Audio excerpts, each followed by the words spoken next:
let us take this opportunity and discuss what is happening in and around the zodiac system at the moment. It's important for all of us to know all the zodiac signs, know their traits, how they affect us, their energies, and everything about each and every zodiac sign, since there are 12 of them. This is because we all have a birth chart which has 12 houses, and those houses are activated by different zodiac energies. So it's important for you to know, in as much as it's important for you to know your big three, but you also need to know all the other zodiac signs and their energies, so that you can understand each time there is a planet that is aspecting another zodiac sign, then you will know how it's affecting you personally. Starting from house 1, where there is Aries, because this is a standard zodiac system here that we're talking about. Aries is there in house 1. Aries is about being assertive, is about image. Aries is ruled by Mars. Mars is very assertive and forceful. Mars is a planet of action. At the moment, we have Chiron there occupying Aries. Chiron is a wounded healer, Chiron represents that area of our lives where we have wounds, where you were wounded and that life experience changed you. So if Chiron is in Aries at the moment, you just need to look at your birth chart and see where Aries is. That is the area of your life that is affected. But if you are Aries rising, then Chiron is in your image, because Chiron is in your first house. Another thing that we can look at is our second house, which is occupied by Taurus. If you are Taurus rising, you need to know which there is Uranus in your first house, because when you are Taurus, which means Aries is your 12th house. So for Taurus rising, we have Uranus doing a retrograde. Uranus is a planet of rebellion. He brings us drama, in a sense that he brings us changes that are unexpected. He acts like lightning, because he is very fast in the manner that he projects the energy to us. He is that kind of an energy where your life can be this, the next minute it has changed completely and you don't even know whether you were struck by lightning or what. Sometimes those changes that are brought about by these energies, they destabilizes us.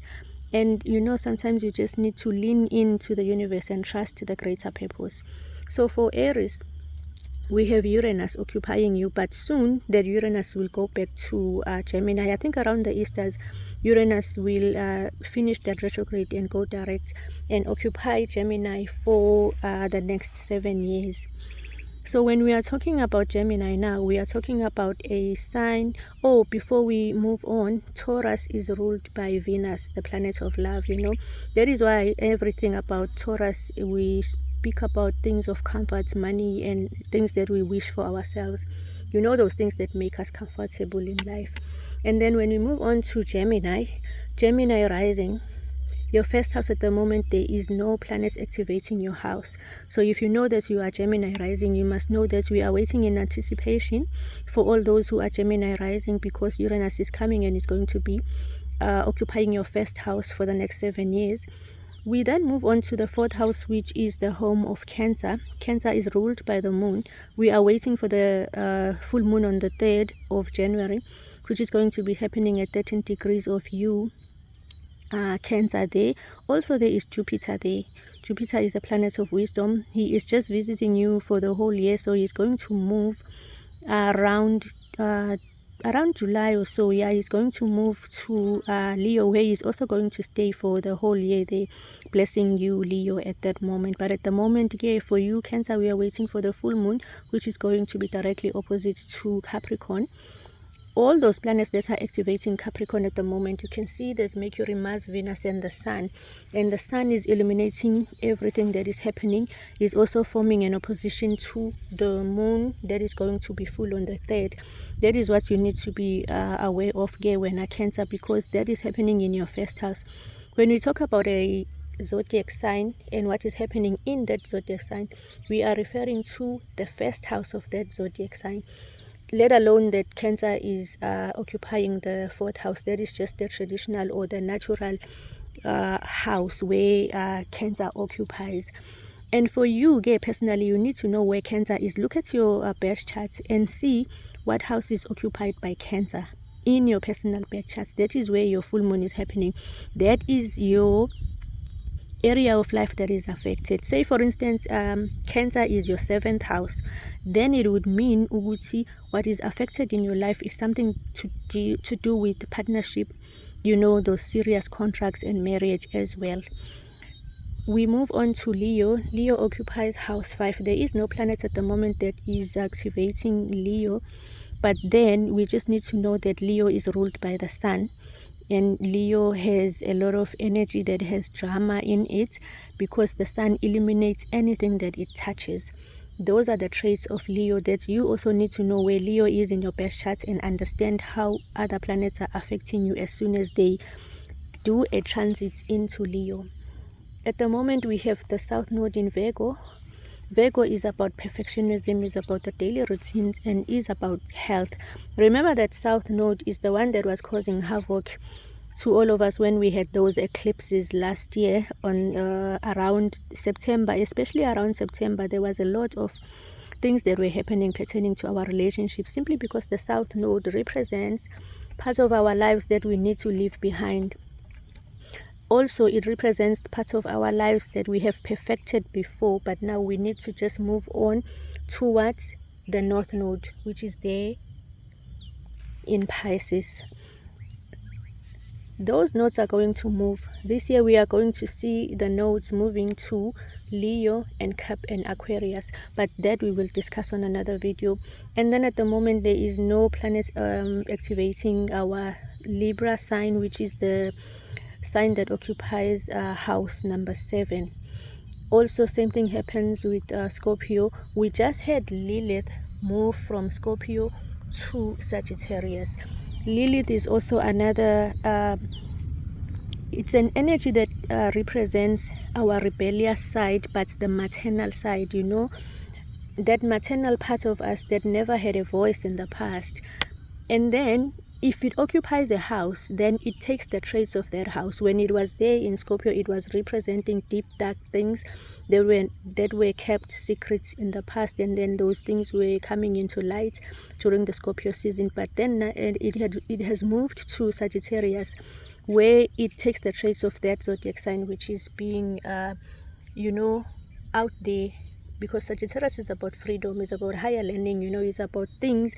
Also, Sagittarius is about religion, when it comes to spirituality, but religion and other people's cultures and how we expand our minds and learn about things, about philosophies and things like those. So in this case, it would represent the maternal side of us, which was never granted the right, to expand their minds and maybe, even go to school and go to tertiary education. So if you are affected by such an energy, you would find that you would have problems when it comes to how you attain your higher learning.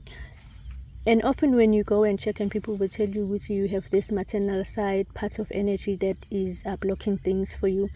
But I think we can discuss that when we go on to personal birth charts. Also, a lot of action is happening there, Capricorn, as we begin the year, because we have Mercury, Mars, Venus, and the Sun. Capricorn is ruled by Saturn, the planet that governs time. At the moment, we are dealing with the season near Capricorn. That is why we have the Sun, Venus, and Mars there. Because these planets, they move along, they follow one another because they move at almost the same speed. After Capricorn, we find Pluto in Aquarius. So when we move to Aquarius at the moment, we find there is Pluto. Pluto has been on retrograde for a while, but that retrograde has finished now. Pluto is that planet that rules the underworld, that deep, dark place that transforms us, that brings us those life experiences that change us. After such experiences, one is never the same person ever again. So if Pluto is there, remember Pluto was in Capricorn for a very long time until 2024 November, when Pluto finally moved to Aquarius with all that type of energy and all those traits. Now he is there. Pluto is the natural ruler of Scorpio, but at the moment, he is there in Aquarius. He's going to stay there for another, I think, 18 years. I'll have to go back and check that. The retrograde is finished anyway, so we begin the year with Pluto there, and he is going to stay there like a generational planet that he is. We move on to Pisces to find out what is happening to Pisces at the moment. We find Neptune and Saturn there together with the North Node. Their retrogrades have finished. They are now moving direct, and soon they are going to move on to Aries, where they are going to stay. Saturn is going to stay for 2.5 years, and Neptune is going to stay, I think, 13 to 14 years. So for you, Aries, you have Chiron at the moment, but soon Neptune and Saturn are going to occupy your first house. Also, we need to understand Uguti, Neptune is the natural ruler of Pisces, Saturn is the natural ruler of Capricorn. For you, in your natal chart, you just need to know where Pisces is, and then you must remember Uguti, that is where Neptune and Saturn are in your personal birth chart. It's important to know your birth charts and know how your houses are placed. Also, it's important to know your big three, know which is your sun, your moon, and your rising sign. That is very important, because often when people are talking about the transits and what is happening in the skies, what is most important and what you need to listen to first is your rising sign, which is your ascendant sign. Then you can listen to your sun secondly, and then the moon sign. But the most important one for you to know is the rising sign, because that is how the universe affects you, and that is how things happen in your life.